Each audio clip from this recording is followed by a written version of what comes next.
Hello and welcome to yet another video. So now, I know it feels like I haven't done a video in a long time, but I realized I was doing videos a bit too often, so I've gone down to one video a week now, and hopefully it's still enough.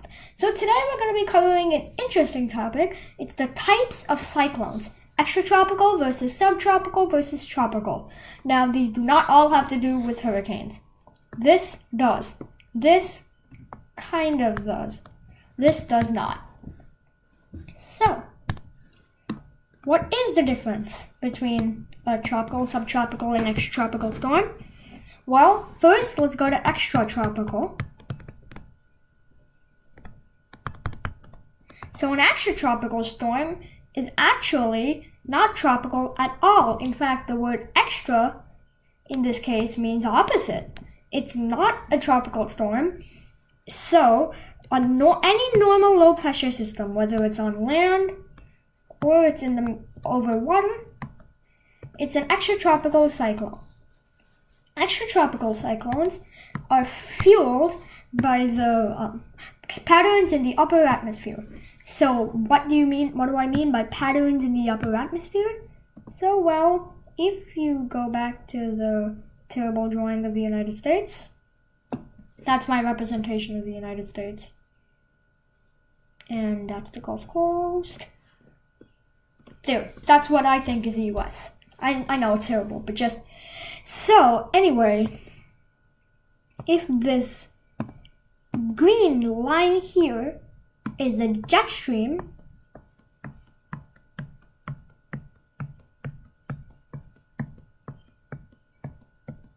this dip in the jet stream here would be known as a trough. And so, inside that trough will sit a low pressure system. Now, that low pressure system will likely have some fronts on it. Now, let's just say that where this red is back here is warm air,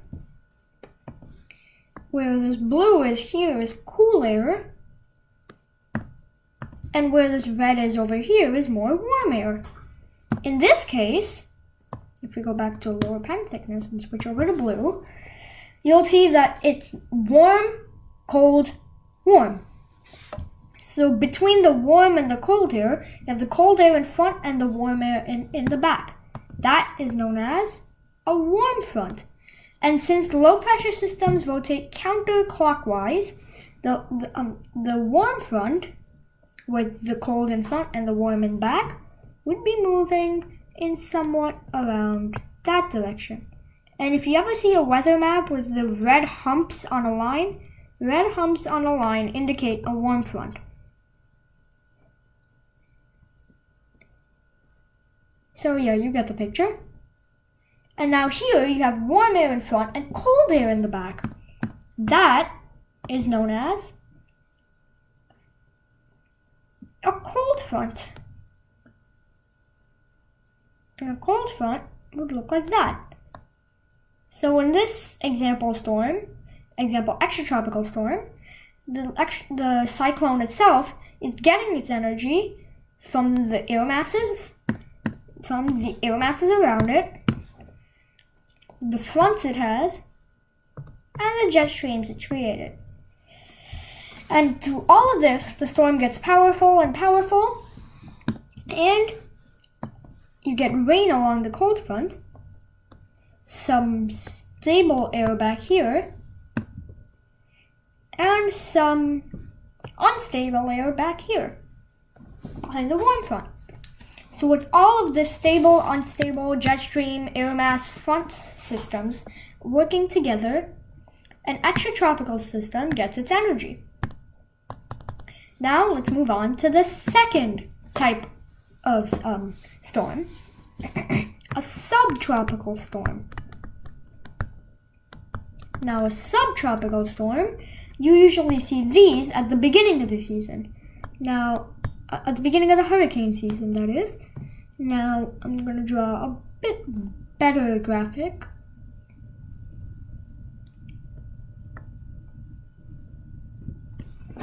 And then there's like islands here. There's Cuba, Puerto Rico, Leeward Islands, Bahamas, Bermuda, and scattered islands across. So if this is the Bahamas, what a subtropical storm would be is here. Again, I'm going to use the green lines for the jet stream. So the jet stream comes down like this.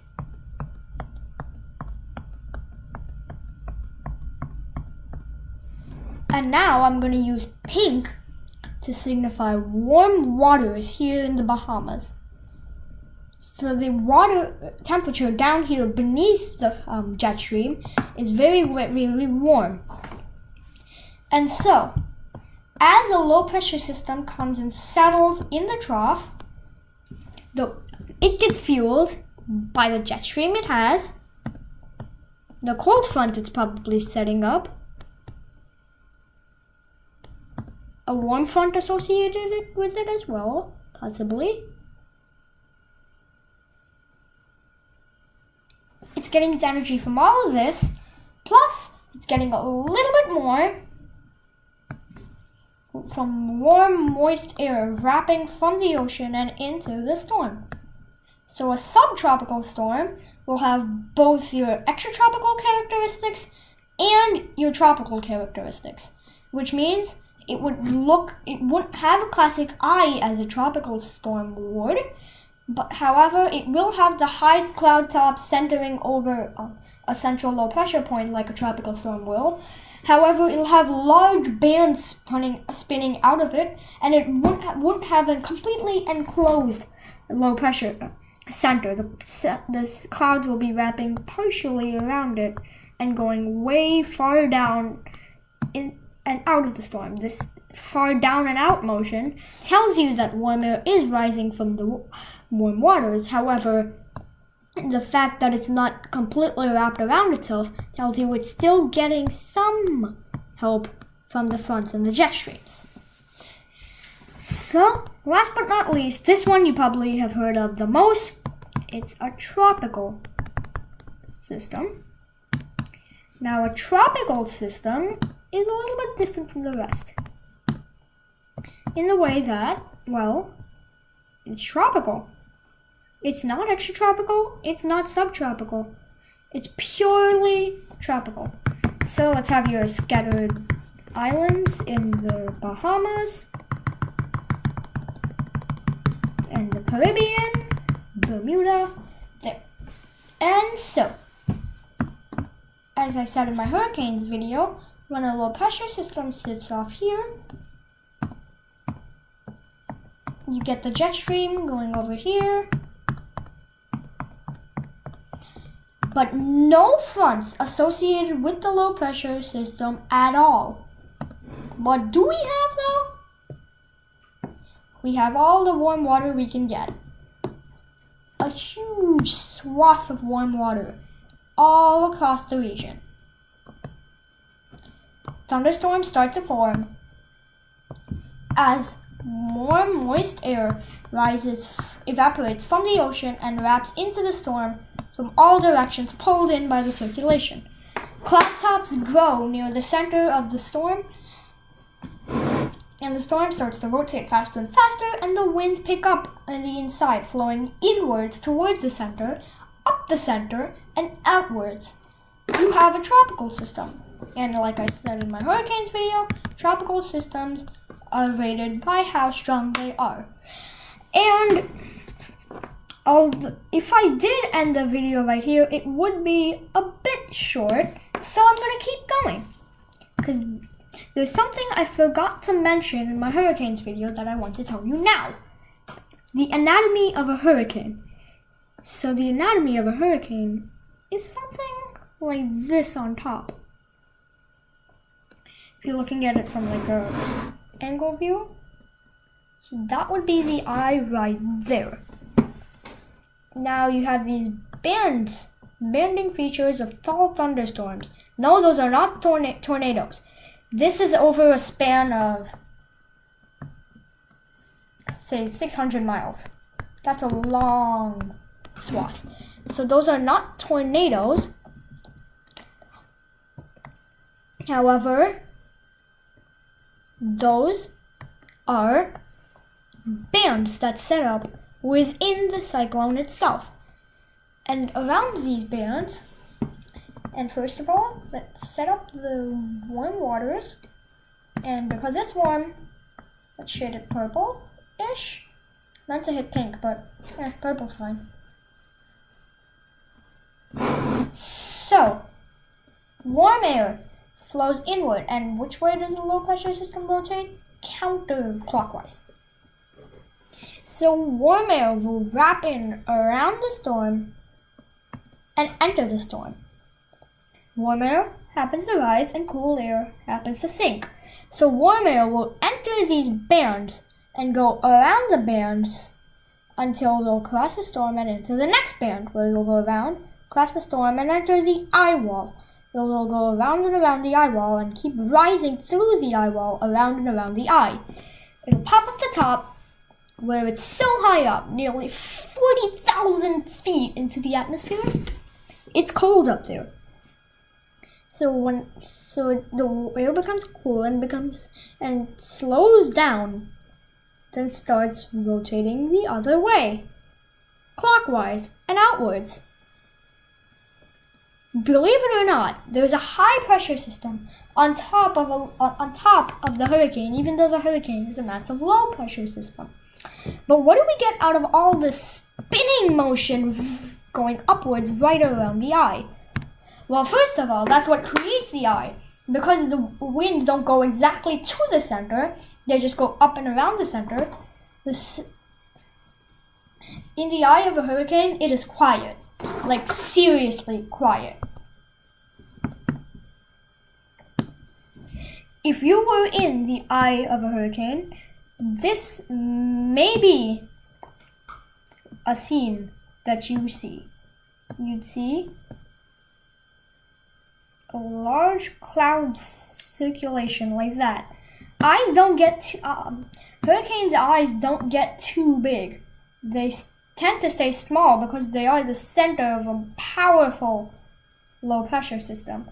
If a hurricane were to make landfall and pass directly over you, you would enter the eye, and if it was daytime, this may be a scene that you see. You'll be surrounded by a large mass of clouds. You would have just gone through the hardest of the rain you've gotten hit with that day. The fastest of the winds you've gotten hit with that day. So much rain that you could see trees falling in front of your house. So much rain that you were scared that the roof of your house was going to collapse underneath the weight. That's how hard it rains around the eye wall. But as the warm air, which I'll show by this red line, as it rotates up, it keeps getting closer and closer. But there's a huge area of calm there, where, believe it or not, cool air is sinking down the eye of a hurricane. That's right, cool air. Now, you think that's weird, but because of that cool air sinking, and I forgot to mention on the last slide, but cool air also sinks between those bands. That's why they're actually bands and not one huge prism, is to ventilate the storm. Because think about it. What goes up must come down. It's laws of physics. So if you were in the eye, you would see something like this. And there might even be, high up there, you might even see some clouds that are not associated with the storm, or that have been trapped inside the storm from its formation, or new thunderstorms that are forming inside the eye due to all their rising motion and being pushed outwards and into the hurricane. It may seem odd to you, but you may even see the sun in there, glowing down the calm in the middle of the storm. There it shall be. But the most peculiar thing you will see, and you might see this does not happen in all cyclones, but it has been seen in quite a few of the strong ones, is you might actually see circulations within the eye itself. So you'll see spinning inside something that's spinning itself. And these circulations may themselves be contributing to the overall circulation of the storm, which is quite impressive. It was seen in one of the most iconic hurricane pictures ever, a picture taken from the International Space Station of Hurricane Isabel in 2004. And if you haven't seen this picture, don't worry, you definitely have. It's my profile picture on this YouTube channel. That picture was taken, and from one angle that it was taken, if you look into the eye, you'll see 4 tiny circulations within the storm itself. And that's pretty cool. That's never before been seen. But you also see some other pretty odd things. One time during a night storm, Tropical Cyclone Bonsi off the Australian coast. Nobody will remember it because it never did make a catastrophic landfall. It didn't claim thousands of lives. But what it did do is it awed meteorologists across the world. So you have your eye. And Bonsi, it was nighttime. And from the International Space Station, a picture was taken in which the eye was actually only around that big in the picture, or even smaller, but this is like a zoom-in version, I guess. And what impressed people the most was because it was nighttime, all this white was actually like blackish, and it was kind of hard to tell. But in the middle, amidst all of this, a shot of blue lit up the side of the eyeball of Bonsi, illuminating the entire eyeball. And you could literally see all the way down to the surface in the middle of the night. Now, what was that blue flash? You guessed it. Lightning in a tropical cyclone. It's rare, but it's possible. And this lightning strike especially happened high up, and it was so strong that it illuminated the entire eyeball with a flash of white. And the weirdest part of it all is that was captured in the picture. Now, let me see if I can pull the picture up right now. Let us see this. Tropical Cyclone Bonsi. Images. This iconic photo taken by the International Space Station. There you go. Lightning right there, lighting up the eye wall of a tropical cyclone. It was so rare, like, it was unexpected for this matter, because if you look at the storm's path, it didn't really do much at all. It was a strong tropical cyclone, definitely, but it didn't impact much. But from the International Space Station, this one picture will never be forgotten by meteorologists across the world. Lightning captured by a camera from space, illuminating the entire eye of a tropical cyclone. And you can see it seems to be going the wrong way in this picture. That's because in the southern hemisphere, tropical cyclones rotate counterclockwise. We'll see more about this in my next video on how the naming of tropical cyclones work and the difference between a cyclone, a hurricane, and a typhoon. So, Thank you for watching.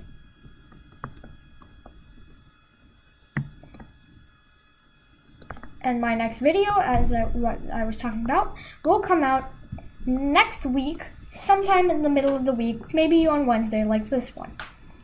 And hopefully you have, but if you haven't done so yet, please subscribe to my channel. It's going to take you 5 seconds.